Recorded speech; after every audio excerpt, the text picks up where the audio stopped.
Here we are, live. My dog is really the only one who follows me.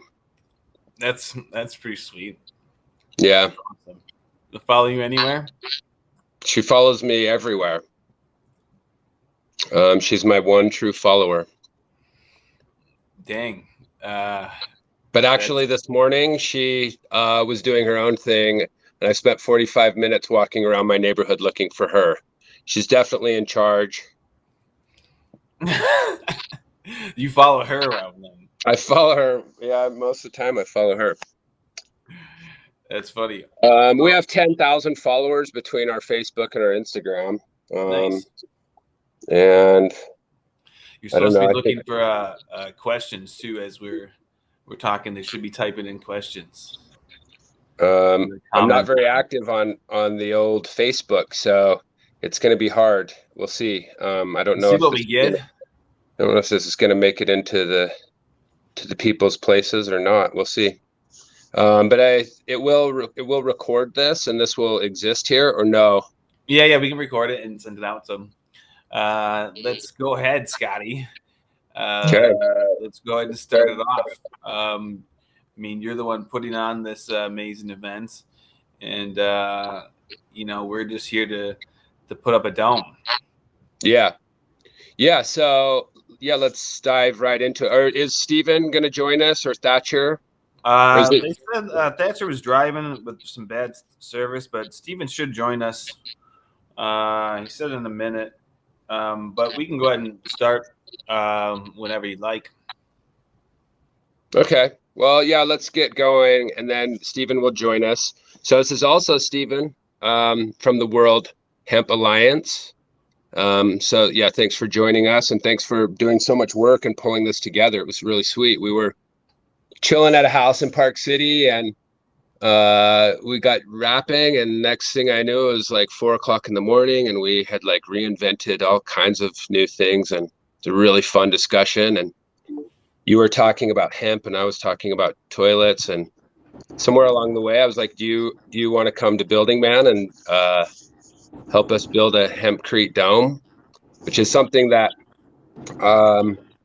I've seen it bouncing around here in Utah over the years, and I've spoken about it with several people, and the feedback that everyone it's like, oh, it's so hard and it doesn't really work. And I was like, I think you just need the right people who know how to do it. There's a technique to this. And so I'm really excited to talk to you. And you've got a decade on this with these guys, and Steven, who's got another decade on it, who've been working on it. So I'm really excited to bring this expertise with people who've kind of figured this thing out, because it is so cool. And before we get into it, I just want to let everyone know how awesome it is that we're going to use hemp from our neighbor, who's actually right next door to us at the Jank Star. We're literally going to drive up the road, load up a truck of hemp, drive it down, and make a structure out of it. It's just such a cool thing that this thing really just kind of fell together in such a beautiful way. And so anyway, thank you for putting in all the time and energy and pushing your buttons, and all of a sudden getting all these amazing people just jumped on board. So I'll ask you to start out with, how did you get into hemp? What are your roots in it, and why are you excited about it? And what is this to you? Thanks, Scotty. And we got Thatcher here too, and I'll have him say why he got into hemp. Thatcher Mickelson out of Vermont. But yeah, I got into hemp about 11 years ago when I got into sustainability. And I was looking, I kind of discovered a lot of the world's problems and our wasteful ways. And I said, what's the solution? And I discovered regenerative agriculture. And regen ag is still, I believe, one of the top ways we can help heal our planet and heal ourselves, have healthy food at the same time. And along that route, I discovered hemp, and I realized that we weren't told anything about hemp. They made it illegal back in the 30s, and it stayed that way for until just a couple of years ago. So I was blown away by all the things hemp could do, and everything you can make out of hemp, how it could heal you, how it could heal the planet. And so I passionate about the space for 10 years now, connecting with some of the top leaders in the space, building this World Hemp Alliance, and everyone that we accumulated as allies over the years are this is part of their life's work. They didn't get in this because of a green rush or a fad or CBD. This is their life's work. So just excited to help move the needle forward and bring the right people together. Cool. And how about you, Thatcher? When did you get into hemp, and what is it about hemp that you love? Hey guys, I apologize. I'm driving, so I'm going to keep my eyes on the road and do my best to communicate clearly here the story. He won't pierce you with those pearly blues. I'm doing my eyes are green. Dang it!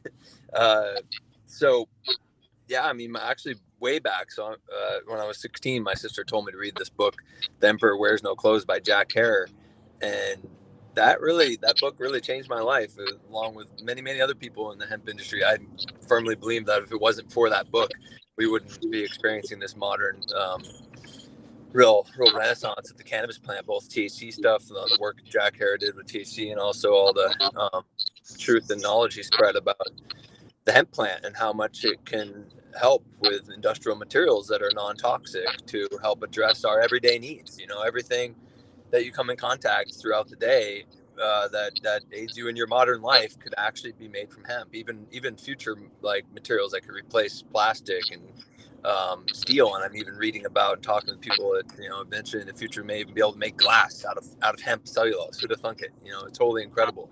But it's an exciting space to be in right now. There's a lot of really smart people in it, and it's really exciting to see serious people starting to take hemp seriously instead of all these years of like saying, hey, a bunch of hippies, so it is, but at the same time, it's still important to do fun experimental things like this dome to make a statement or make a point. And that's what I'm really excited about with this Hemp Dome project. But yeah, that's how I got into hemp. I've told many thousands of people about hemp over the years, especially with being the founder of Eat More Hemp and sharing the knowledge about how healing hemp foods are and CBD is. And now we're looking to do the same thing with Build More Hemp, right? I like that. Build more hemp. No, and I can attest to that. Thatcher's talked to thousands and thousands of people personally about the hemp plant. He's a walking billboard for the hemp industry. The whole industry should thank him. We got to thank each other. Yeah, we're all in this together, and there's a lot of work ahead of us, but it's going to be it's going to be a wild ride in the next coming years.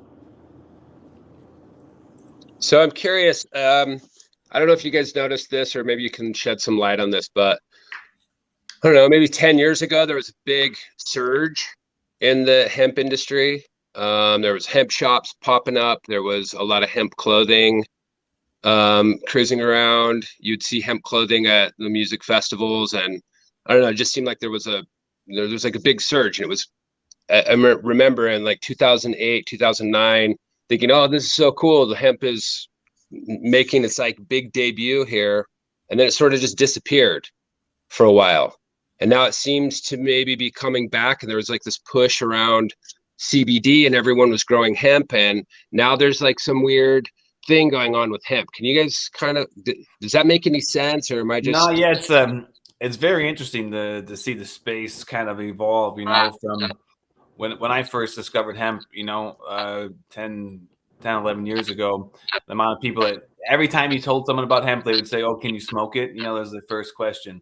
And so it's part of the propaganda of not people knowing what hemp can do and what its abilities are. And part of it was just the legal. Colorado was the first legal state, I think, in 2014 to grow hemp, 2013.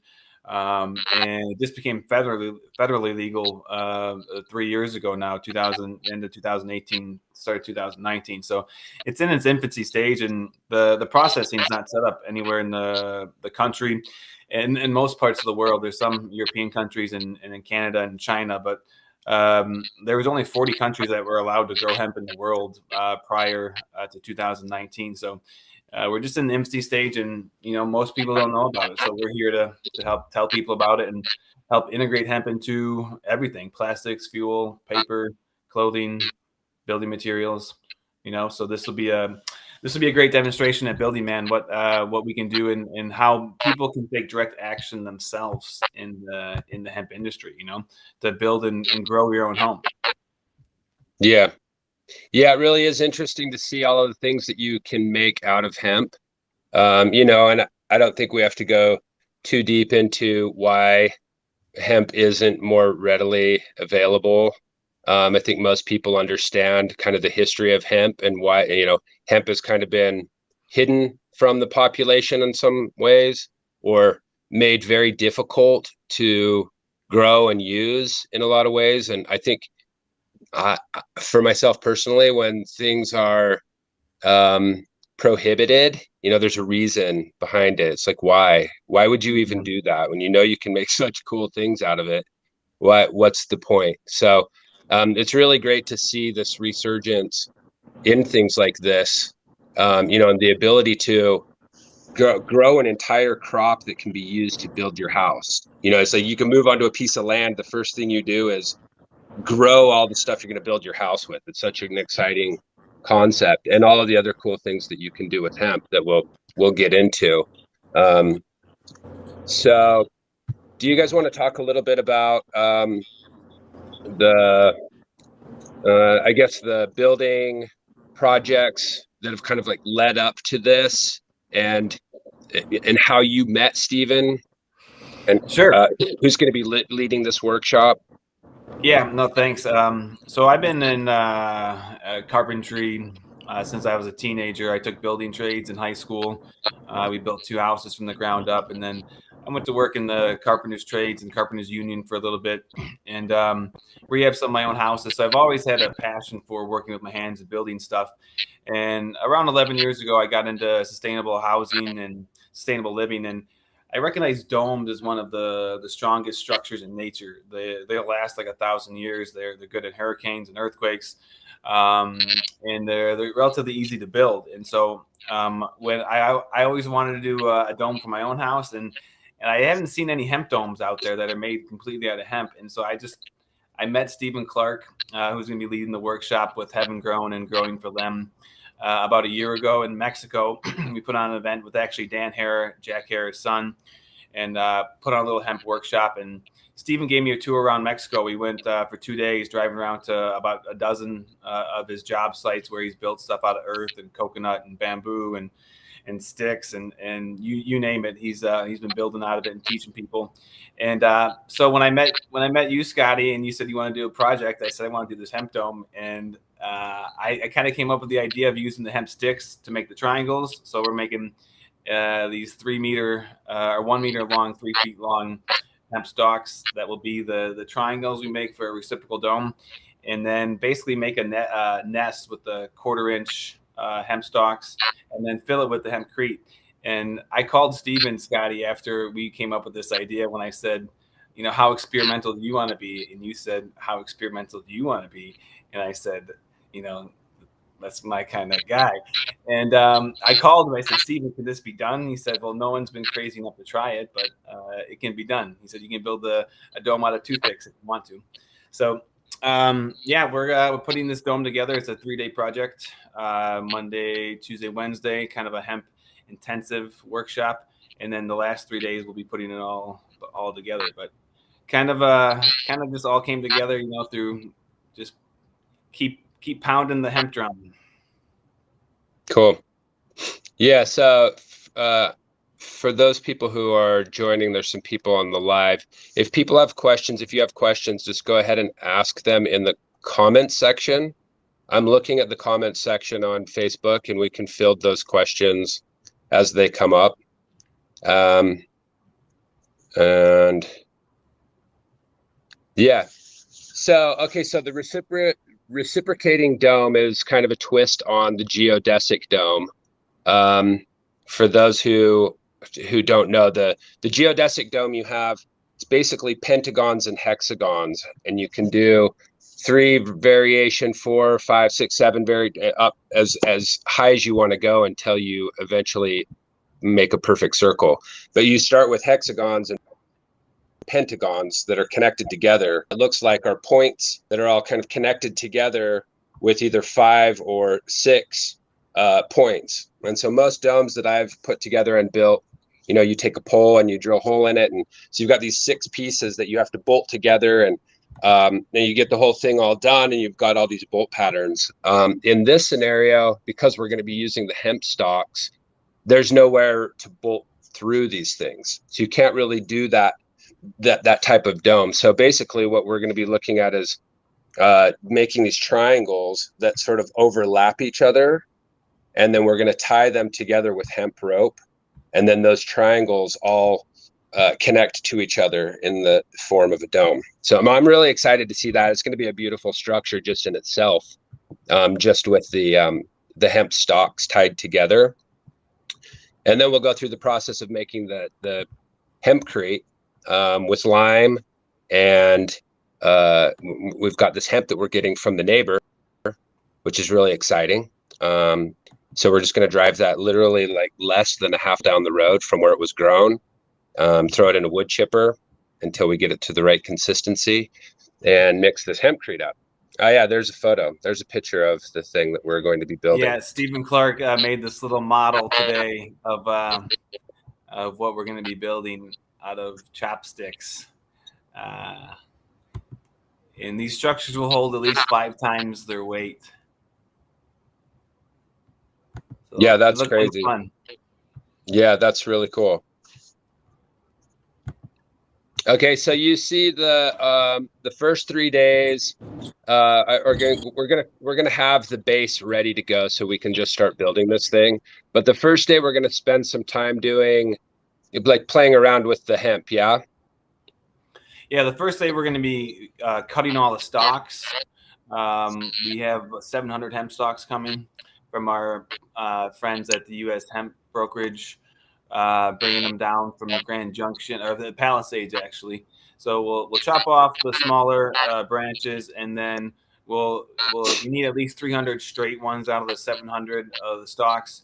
So the first day we'll be preparing all the stalks, and then getting hempcrete kind of overall workshop. So you learn how to work with it, you learn how to mix it, you learn how to do it, and then we're going to be preparing the dome. And then day 2, we're going to be making all the triangles from the sticks, and then people will also be chopping up the wood, the hemp stalks from your neighbor for the herd. And that's day 2. And then day 3, we'll start putting it, if everything goes right in the first 2 days, we'll start putting everything together, and then look to finish it all through the weekend. Right. So the reason we're shipping these hemp stalks in versus using my neighbors, that hemp that they're growing is a CBD. And so they basically grow it into like a bush, and it grows really fast in a big, fat, wide bush with about a 1-inch stalk.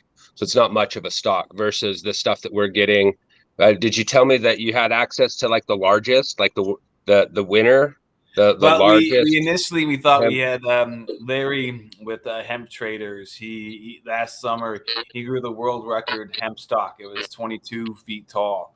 And we thought we had access to those, but he basically used them, all of them, from last year. So these ones are from the U.S. Hemp Brokerage, Jeff Cole, from one of his farmers right down the road in the Palisades.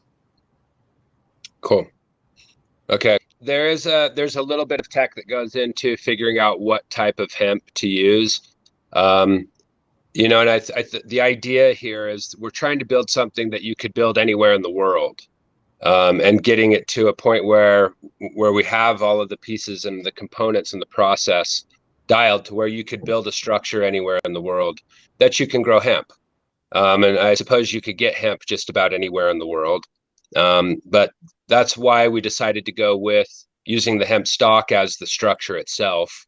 You could use a number of things for the structure.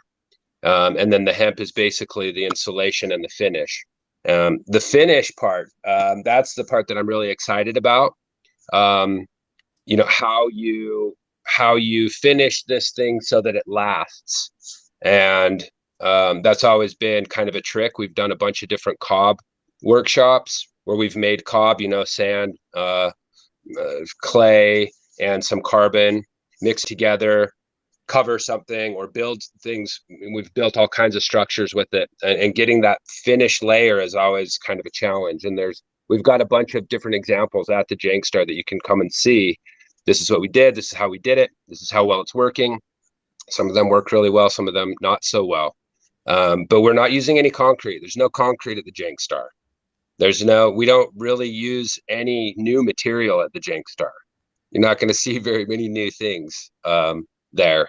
Even screws we try to reuse. But, we buy a few things here and there. But our goal is to reuse, reduce, restore those R's. We're really doing it down there. And it's hard. It's a lot easier to go to the hardware store and buy a bunch of stuff and go build the thing. But you can go to the hardware store right now and realize that everything that you were going to buy is twice as expensive.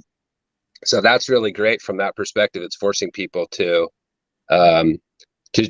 be interested in this, take a look at this, this type of a technology. So that's pretty cool.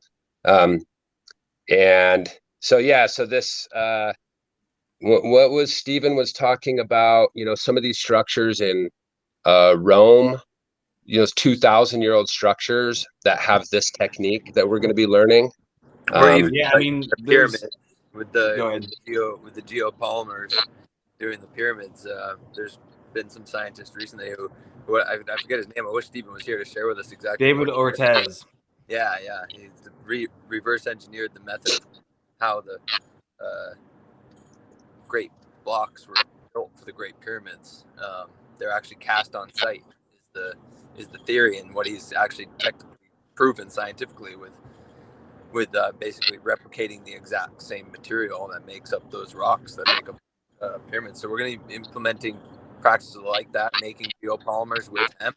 And Stephen even spoke about how we can make hemp graphene in the desert there in a 55-gallon drum in the absence of oxygen, similar to how you make like a biochar, but using ground up hemp stalks, powder, and sugar. And then you take that resulting slurry and you mix it with a high sand, and it turns it into like a ceramic coating that you can put on the outside. But even if we didn't go that far, even if we just made like a good quality lime mortar with the special binder that Stephen Clark's bringing from Mexico, that binds that lime powder really strong and binds with the hemp. What's so cool with hempcrete over time is that the hemp material, the cellulosic hemp material that's coming from the hemp hurd, which is the woody pulp of the hemp stalk, over time that fossilizes. That hemp hurd, that hemp woody material that we're mixing with the limestone powder and the binder in the water, over time the limestone actually works its way into that woody hurd and turns it into stone. So over time that entire hempcrete wall will continue to sequester carbon even after you build it. So you're sequestering carbon when you grow the plant, then you harvest it, and then you lock that carbon that's in the plant material into the structure. But then it continues to sequester carbon for another few years as the material completely sets up and fossilizes, which is pretty fascinating. It's fun to read about that in the book Hempcrete by Steve Allen. I took first Hempcrete workshop from Steve Allen. He's from Ireland. He's the founder of the International Hemp Builders Association, and he taught the first hempcrete workshop in the United States back.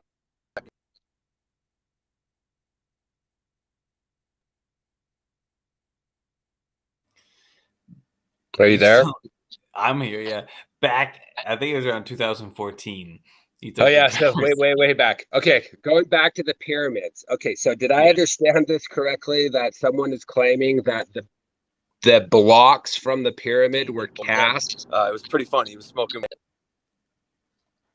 Oh, hey, Thatcher, you're cutting in and out. So yeah, this Who guy was David smoking joints? That's great. Yeah, that guy was smoking joints. Yeah, figured out how to do the pyramids. Game over. No, I think so.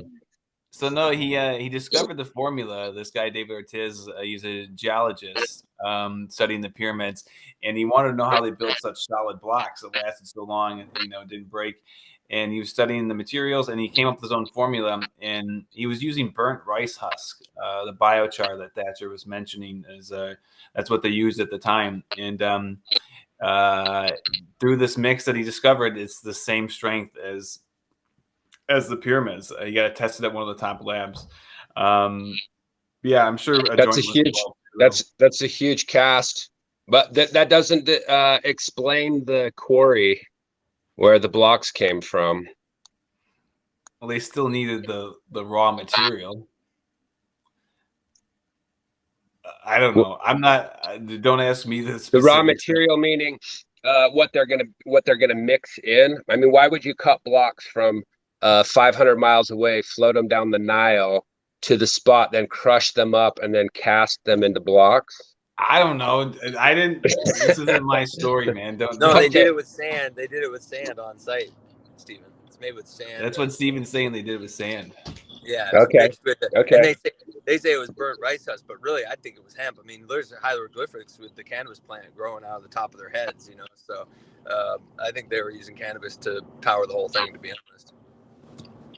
Pyramids were made out of cast hemp. Okay. We'll throw that into the mix. I think it was really made from aliens, to be honest with you. I think if you want to go down that route. The aliens brought the hemp.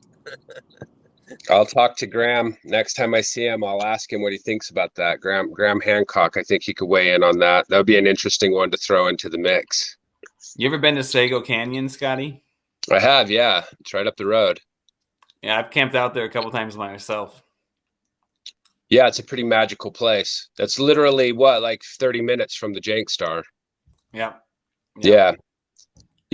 There's some barrier Indian petroglyphs on the wall that are they say they're some of the oldest petroglyphs in the United States are right up the canyon. Really? I didn't know that. Yeah, those crazy like ones aliens. with the guys with the big eyes with the antenna, and there's like a rocket ship, and they got like the stringy weird arms, and they're like weird stringy chest. Yeah, great alien. Yeah. Yeah, there was something going on in that canyon. Let's trigger the aliens to come down and party with us at the Jank Star. I mean, that's a very common story. You'd be surprised how many people have.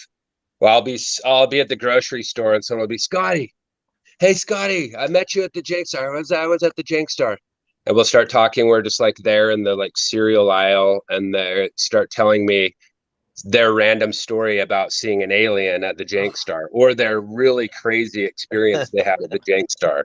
It's almost like every time somebody wants to tell me a story of the Jank Star, they're these really bizarre stories.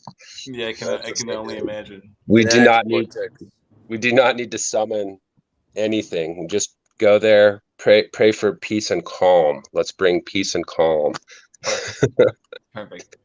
Yeah. Well, so. Did you get any questions? You got any more questions for us, Scotty? No, I don't think. Let's see.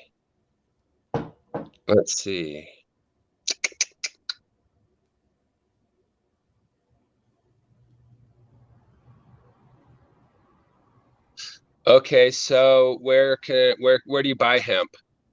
To make hempcrete, like where is the spot? Where could people go to buy hempcrete or buy hemp to make the hempcrete?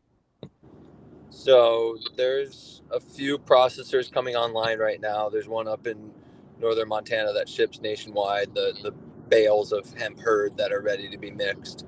If you're doing a long-term, high-end, full-time residence like a fancy house, you want it cleaned hemp, low dust, count and low long fiber count, just cleaned hurd basically. So that's what that company IND Hemp out of Montana is doing, is cleaning the herd and then baling it up and shipping it in 40-pound bales. It's sold oftentimes right now. It's mostly being sold as like animal bedding, or like it's very popular for animal bedding. It's like the best type of animal bedding for horses, chickens, any kind of livestock.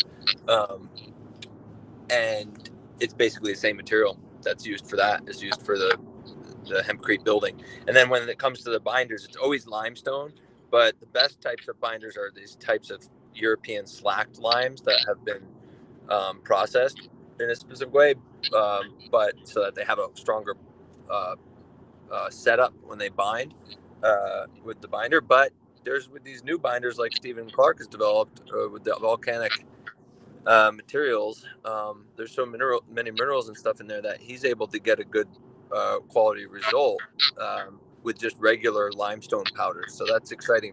It's going to be the first time I've experienced making hempcrete in that way, but he does know what he's doing. He's done a lot of it, so it does work. I just haven't seen it with my own eyes. It's gonna be cool.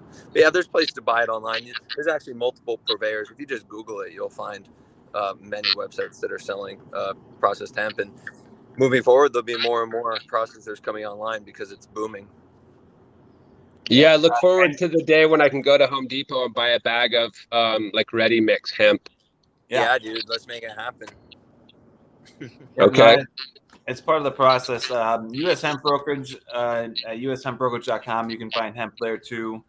And then there's a couple others, like you said, but you can expect to pay around $1 a pound typically for herd. So instead of buying it, just grow it. It's way cheaper to grow it. You can grow an acre of hemp for under $800, and you can build an entire house. You know, so it costs probably 10 times more to buy the material yourself. Probably a lot. Yeah. Or do what we're doing and go hit up one of these hemp farms, these CBD farms, because they basically take the hemp plant, they run it through their combine, and they strip off all the buds and the leaves, and they're left with all the other stuff that they don't want, which is actually what we want. And so they have a pile of this stuff that they're trying to get rid of, that you can make all kinds of things with. Maybe there's a market for it. Yeah, anyone watching too, any weed farms and hemp farms, most of them, they actually don't. Weed farms have to pay to discard their waste, and most hemp farmers, the industry for the CBD it's actually quite wasteful. Most farmers are either burying their hemp waste or are burning it, and both of them are toxic. Even when they bury it, they're not burying it to compost properly, so it releases a lot of methane. So, and that's majority of probably over 50% of hemp farmers in the States are doing burning or burying. So if you know any hemp farmers and you want some hemp waste, most of them will likely just give it to you because it's they need it off the property. Yeah, and it's a great way to sequester carbon. So yes, you do need a license to grow hemp. It's a really inexpensive and pretty easy license to get, I believe. I don't know how much the hemp license costs. It varies but from state to state, but anywhere from a couple $100 to $1,500. It is state by state, but they are going to a national. Like a lot of states have decided to get rid of their hemp program. Like in Utah, they used to have a really complicated hemp program for the licensing and everything, but they completely scrapped it, and they just say, talk to the USDA, get your hemp license from the USDA to grow hemp in Utah, and that's how it's done now. Like if you go to the Utah state websites for the hemp license, it just redirects you to go and get your license directly from the USDA. So eventually it will be like just a standardized national thing, and then hopefully, further down the road, it'll just be like corn and soybeans where you don't have to get a license at all. You just grow it, Nice. Yeah. Hey, Stephen Clark just joined.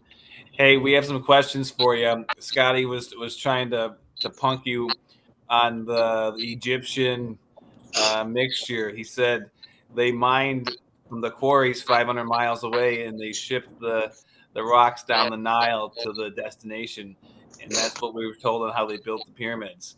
I wasn't punking. I was just merely I was just drawing some attention. I've never heard this concept that the pyramids, that those blocks were cast. So I was curious what that doesn't explain where the blocks were quarried from, because in my mind's always blown that they pulled those ginormous blocks and floated them down the Nile up to where the pyramids are. Yeah, no, that's the idea. They weren't quarried; they were cast in place, right? Right, Clark? Yeah, correct, man. Even though you're punking me, man, but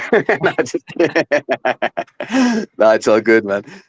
Yeah, well, the two theories are: one, they were quarried there, but having quarried them there and having made the ramps for the pyramids, it would have been twice as hard to make those ramps, or like the scaffolding, if you want to call it, to take the blocks all the way up. So the other theory is that they were cast in place by the geopolymers. So this guy, Davidovit, he found all the elements, the natron salts and all the things that you need, which they're not, I guess, the most friendly materials because they're very caustic. So making geopolymers, you have to use silicate glass and certain things which are not, they have a certain toxicity to it. But that's one theory, and it makes much more sense that they were actually cast in place, because that makes up for that there's no joints between the rocks, that they're placed so precisely one against the other that you would either have to have extreme laser technology, which we don't even have today, or they were cast on site. And it's not only in Egypt; it's in Peru, in a few different parts of the world. A lot of places. Yeah. So, anyways, we go by the Well, geopolymer. We're gonna try that. yeah, I'm excited to dive into these geopolymers and play around. You know, we talked about Bill. I want to make this happen, so I want to build us a little oven down there where we can create these different polymers that you were talking about with the sugar, and creating you know, like whatever we need to test these out. Because I want to see, you know, if we could create something like that at the Jank Star on this dome, you know, that's going to last and the test of time. That would be amazing. So, but it's going to require us to build an oven. Yeah. An oven, or get some barrels, and we do like if we're doing compost, or not compost, biochar. Sorry. Mm-hmm. So Okay. we won't have the precision of an oven to reach, I guess, the temperatures that we're looking for. But as we're doing experiments, we've done certain trials on it, and it gives us good results. Obviously, it's not full-on lab results, but that's the whole idea about the workshop, that people come and learn, and they learn the basics of doing certain things like these binders. They learn more advanced things like the structures and the hempcrete, how to pour it and place it. But yeah, that's the idea, that we can do as many different mixes, binder mixes, how do you call it, geopolymers as well, and test them out. I sent some Cococrete out today too, Scotty. So Stephen will teach people how to build with Cococrete as well, because hemp is a great material, but it's not the only material that we can use, you know, in this earth repertoire. And yeah, make sure you get a couple steel drums, and you guys can start a fire and burn some stuff. Right on, man. Yeah, I think we're gonna make that happen. We're gonna make that happen. We're gonna make some biochar down there. We need to make some biochar anyway. Correct, because it has many applications. Like, depending on how you load the barrel or the steel drum, it's the resultant material. So you can go as extensive as trying to make materials that are similar to graphene or derived from plant, or you can make standard biochar, which is fantastic for the soil and regenerating everything around. So yeah, it's an excellent option. And a lot of people are using biochar in starting to use it in regular concrete as well. I think you can use. Someone told me like 40 to 60% supplement with biochar. Does that sound right, Stephen? Well, I've seen a lot of testing from very high loadings, like you say, 60 to 80%. We've done some testings as well from, I think the highest we've gone is 60%, and you get excellent results. The more loading you can put of the biochar, and it also depends what you made it from. So, for example, one of the ones that we're going to do is a silicate sand or desert sand, which traditionally is not the best for construction. But when you, I guess, transform it in the oven, the biochar that's resultant, or the coated sand that's resulted, it's fantastic for building. So you can use as little as 10, 20%, and you get a good increment of strength. Ideally, we've seen that around 40, 50% gives you the best strength, but it really depends what you're looking for. If you're looking for conductivity, if you're looking for strength, or if you're looking just for, how do you call it, mortar mixes or these kind of things. And that's something cool too, Scotty, as the space develops. We have some friends and some allies that are making hempcrete with graphene inside the mix. And so your hemp walls and your hempcrete will be your battery storage as well. So you can have your house and your battery is the same thing. Okay. Correct. Not only that, the kinetic movement of the building eventually, the building itself will actually be an energy generation device, not just a storage device, but buildings of the future made out of hemp that are high tech with circuitry could what will actually produce and store their own electricity. And process their own waste and produce their own food. And you can also filter the water because the carbons or high surface carbons have the option of capturing heavy metals. And so if you have a standard water filter with like the silicate sands, the gravels, you can even put plants, depends how extensive you want to go. But in one of the final filterings, you put these high surface area carbons, you can really filter the water to 99%. It's similar to like there's a device called Lifesaver, which is made out of graphene membranes. So you can literally, it's like a straw. You can grab any water from anywhere, drink from it, and it's completely potable. So that's also the advantage of this, that you can not only make your battery system, you can make your house, you can make different biocomposites, your furniture, the kitchen parts, and you can make the water filters. So and all this that you can do with hemp, you can also use similar plants like coconut, bamboo, agave. So depending on the region that you're in, eventually, if it's very barren, you can start making biochars to get better soil, so you could eventually grow hemp. But in the meantime, you can use certain biomass that's around and start making your water filter or start making the batteries.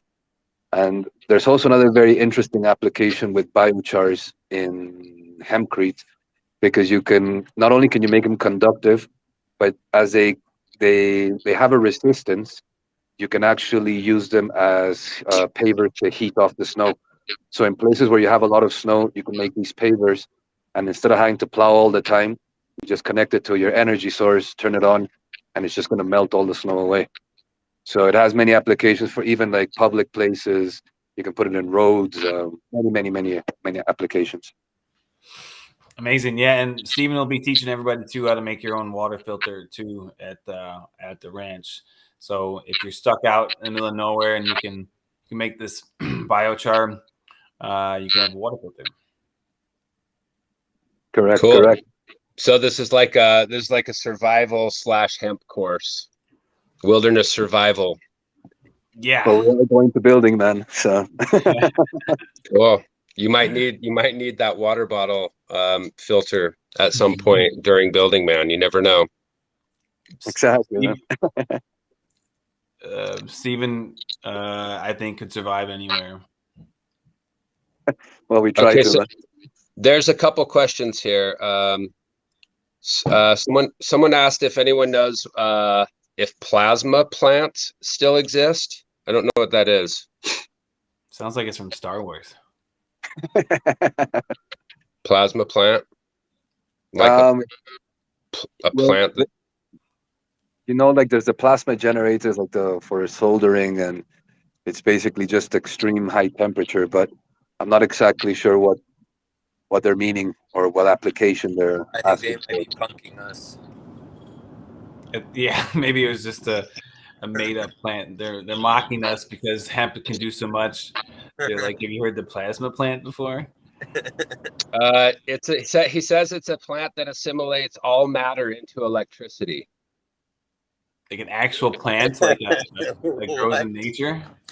No, I think this is a power plant. It's some like sort of power plant. Ah, okay. Yeah, there's been a lot of people doing advancements into plasma generators and into how they call it, cold fusion and I think they're talking about thermal depolymerization. You ever heard of thermal depolymerization? So you can like turn plastics and all waste back into like neat oil with a plasma gun under thermal depolymerization. That might be what they're getting at, but it's totally off topic from that. Oh yeah, basically with plasma you can even produce graphene as well. That's how it's related. Yeah, you can make it off how do you call it? Literally, it's just a plasma generator, which it's you connect it to a soldering device and create extremely high voltage inside like a vacuum tube, and that high voltage will just basically carbonize everything. It could depolymerize. You could basically, depending on the temperature that you go at, depolymerization happens at like 180 to like 400 degrees, depending on the polymer. and then minerals go much higher. Silicates go really high. So yeah, I guess they're referring to that, but we won't be doing that process in particular, the plasma plant generation, but Yeah. it's something similar with the barrel. I will definitely have my plasma cutter there, and we are Oh, probably going to cut some holes into a barrel and weld some things to a barrel so that we can make biochar and other cool things with this hemp and see what we can come up with. So we're going to get our little science lab on for sure. We might not be able to make a plasma plant, but we're going to get close to that. exactly, man. Cool. You got any more questions, Scotty? Can hemp assimilate radiation from the ground? Yeah. That is a fantastic question, and the answer, like I say, would be yes. The main experiment or result that is seen was actually in Chernobyl in Ukraine. Maybe there's not much left of it now, but after Chernobyl was abandoned, when they went back to test the radiation, one of the things they were impressed the most was that hemp had overtaken the landscape. And as it's a very old traditional agricultural crop from Ukraine, Russia, Lithuania, all that area, it seems that hemp dominated the ecosystem. Now, how much radiation does it pick up? It's not 100% sure. There's also a paper, well, not a paper, but an experiment from a Japanese guy called Masaru Emoto. He used to study structures of crystals in water. So he basically freezes water, takes a picture, and sees how it crystallized. Now, depending on, and this is, you can look it up. It's called Messages in the Water. If you would pray to the water, if you shout to the water, he makes an experiment with rice. He puts two rice bowls. One of them he says thank you, and the other one he just shouts at it, just says screw you or whatever. And there's an update on the third rice bowl, which he completely ignores. Now, the bowl that he says thank you, the rice doesn't go off for a very long time. The bowl that he says screw you, it goes off very quick. And the one that you actually ignore is the one that decomposes the quickest. So he analyzed all kinds of water and found that there is like the message of when you say love to the water, when you say thank you. And the whole point of this is he actually extracted the water from the hemp stalk and did the whole experiment and found that the frequency that hemp has is very similar to the frequency of love. So he Get believes out of here. hemp is one of the best plants to get rid of radiation because of the frequency it contains. Now, this is just information that's out there. You can look it up. But yeah, that's, I guess, the most that we know about radiation. So It does it is a help. peaceful plant, even if it resonates the frequency of love. Exactly, Okay. man. All right. You guys, if you guys say so. He's gonna punk me when I get up there. Masri Yeah, Emoto's book. No. I've definitely been following the water crystals for a while. In fact, I think I had a T-shirt with some water crystals with some words underneath them at one point in my life. That book. I love it. I love it. Do it. Give me all of it. Exactly. Yeah. But yeah, look up Yeah. Masaru Emoto and radiation next to it, and it'll take you direct to the link where he's talking about all this. Can you guys hear me? Yeah. I was going to say the title of that book is Masri Emoto's book is The True Power of Water. And my friend Vache Kuptajin actually worked with him at the University of Tokyo when he was writing that book. It's pretty interesting. But in Japan, actually, they pray around their holding hands. Thousands of people will gather and hold hands around their city municipal water reservoirs and pray peacefully to improve the quality of the water, and actually is scientifically proven. Like they'll test it like they have to anyway. Municipal water reservoirs tested daily, right?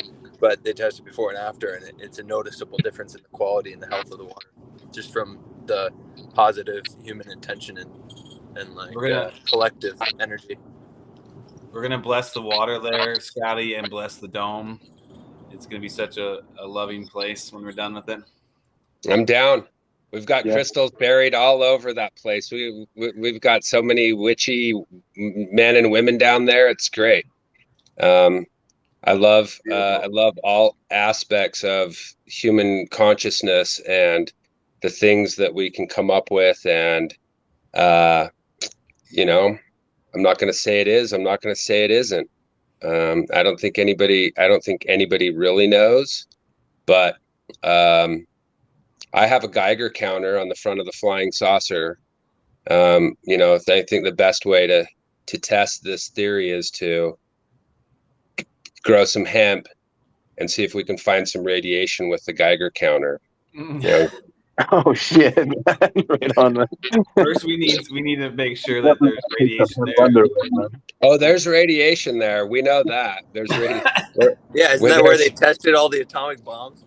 Yeah, that's where that's where they shot them from. Actually, they shot the bombs from Green River out to White Sands. The missiles actually left from the Air Force Base in Green River. Oh wow! So we didn't get the gnarly explosions, but there's uranium mines all over down there.